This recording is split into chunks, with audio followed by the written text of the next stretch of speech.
pleasure this morning to hand over to Mrs. Allport for this morning's assembly. Thank you, sir. Good morning, everybody.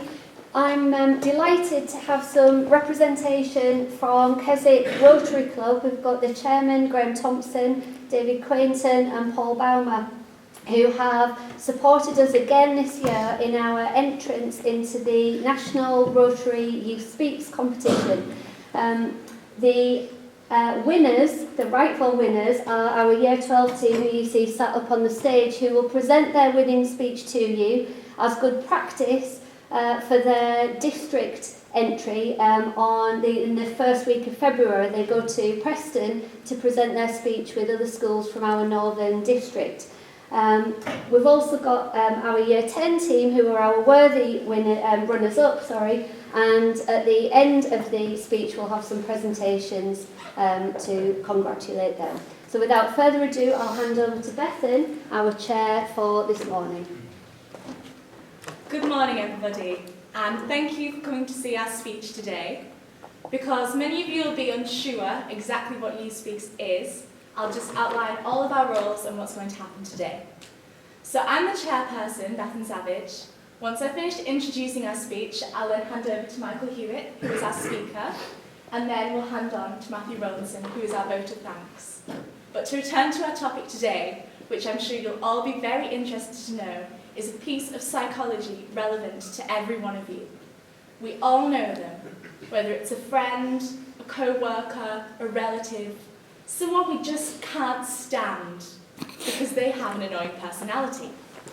Now, our speaker today, Michael Hewitt, has great personal experience in this area, namely that he is an annoying personality himself, and he has taken great pains over the course of our practice sessions to demonstrate to myself and Matt just how annoying a person can really be. So what he's going to do today is give you some hints and tips to manage helpful and polite social interaction with these people that would inspire even the most noble of us to violence. Thank you, Michael.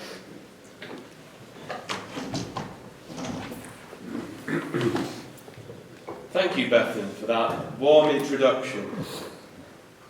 I'd like to reiterate our chairman's point. We all know someone that gets on our nerves. We all have that friend who sometimes we just think, God, I wish he or she would just go away. And if you haven't met that person, I'm afraid you're probably the annoying personality yourself. And as my friends have kindly pointed out, I can be annoying at times, which makes me best suited to tell you how to avoid and manage these situations, as I fulfill many of the qualities. But enough about me. Let's get to the topic at hand. So we're going to be talking about 4 main personalities today. The poker pincher, the nitpicker, the oversharer, and the passive-aggressive. To these people, we owe our livelihoods, because without them, society would have fallen flat on its face, because we could not have had a normal conversation without wanting to crawl into a corner and weep out of boredom. It also teaches us a level of calmness and control, and I'll even tell you how. First off, the poker pincher.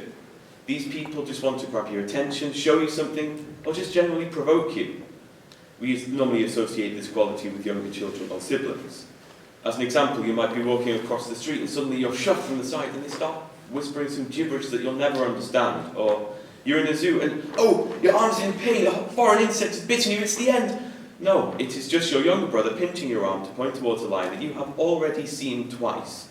But without these people, we might not have...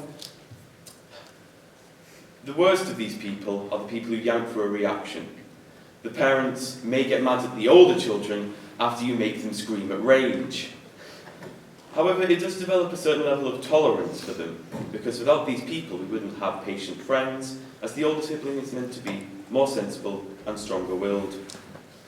So, if you're a sibling, however, you can get out of this cycle by telling the parents what's happening. They are far more likely to respond to the parents than to you. If you are a parent, just tell them to play with their siblings or friends. It's a vicious cycle, but it guarantees you some free time. Next, the nitpicker. These people are fussy about everything. If you make even the smallest mistake, they'll know. And the worst part is, you can't disagree with them because they're right. And the most common reaction is just to say, "Oh, shut up!" But by doing this, you've let them win, because you've acknowledged that they're correct. And each time they do this, they get a little kick from others' imperfections. That's how they thrive. And there are very few ways of actually sorting this problem out, aside from jail time. And that's to outfuss them. Yes, with each little thing you pick them up on, they become slightly less bigoted, but you become the thing you hated most by doing this, the nitpicker yourself. It may be better to just let their heads grow bigger on this one, and let them be oblivious to how no one actually cares. Third on the list, we've got over-speakers. The ones who speak too much, you know the ones. As an example, "Oh my God, did you see Becky? Oh my God, we went down to town and she bought something in town. Oh my God, and then we went to this," and it goes on and on and on. And each time they start, you just think, "Oh, here we go again." These people are normally complimented with a fist to the face. However, with our British politeness, we sit still, nod and murmur, even when there are more pressing matters. Now, normally we have to stop them without hurting their feelings. How do you do this? Well, my personal favourite is to hold your hand to your head in discomfort, and when they say, "Hi honey, how are you?" all you have to say is, "Oh, I'm fine, I've just got a bit of a headache," and they will not talk about anything except you. Now, whether or not this is comfortable or not to you, as most people are not used to being solely talked about, can get a little bit weird, but either way, it will all be about you. Revel in this while you can, because before long it'll be back to normal. Finally, the passive-aggressive people.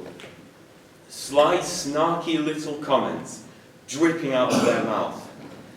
They just pretend to be fine, regardless of the situation you know they're in. I would tell you more, but we've slowly run out of time, really, haven't we? Not a problem, I'm sure you guys have loads on your plate. Maybe you should be a bit more lenient. We wouldn't even be having this conversation if you gave me a little more time, but that's none of my business. If you haven't figured it out, that is an example and solution to the problem. Think about it. I'll now pass you back on to Bethan to continue the proceedings. Thank you very much, Michael. That was a very interesting speech. I'll now pass you on to Matthew Williamson, our Finance. Good morning, I'm Matt, and the first thing I'd like to do is thank you, our audience, for your unwavering attention. I think it's a definite testament to the brilliance of Michael's confident presentation. Michael, it's fair to say that you showed us what it takes to make a good speech. Everyone could take something from it. I know that I definitely relate to the annoying younger sibling part. Personality problems like these are universal, and I found it not only humorous, but an interesting concept to think about. I like that you split it up into 4 different personalities, and made people wonder which one are they. You even managed to slip in a dodgy American accent, which was great. I'd also like to propose a vote of thanks to Bethan, because I thought that you brilliantly handled the role of chairperson with wit and sophistication. I believe that there's a lot of value to be found in this speech, for those hard times when you can't get rid of an annoying personality. For these reasons, I'd like to invite you all to show our speaker and chairperson a warm round of applause.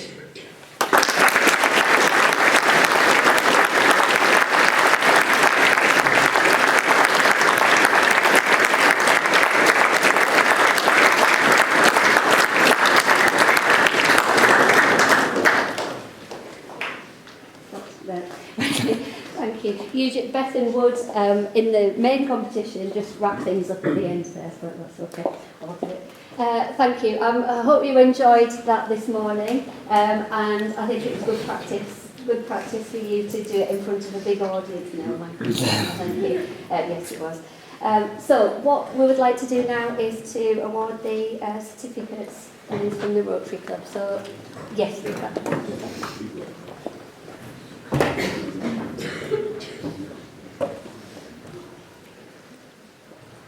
Right, good morning. I must admit this takes me back. I taught at Keswick School for many years. I think this is only the second time, however, I've been on this stage. The first time was the day that I left. It's an interesting point. Regrettably, I actually missed your competition. I was, in fact, triple booked on that afternoon, for which I apologise. But it's been really quite impressive to hear you talk today. I think it really is an interesting talk. There was humour. I shall go away working out how many of those 4 characteristics I can hit. And the next time that I'm at Rotary lunch at the front, I'll be able to sort of wonder as to whether any of them fit my colleagues. So it really gives me great pleasure to give you these certificates. So we start perhaps with Bethany. Well done.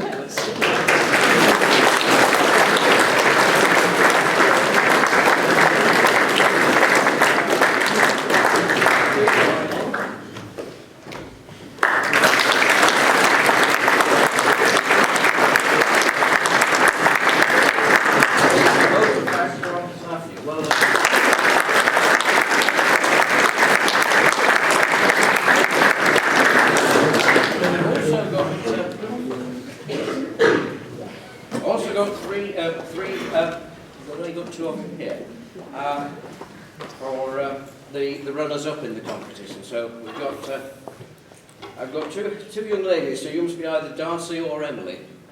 Emily, so do come up, Emily. Yeah.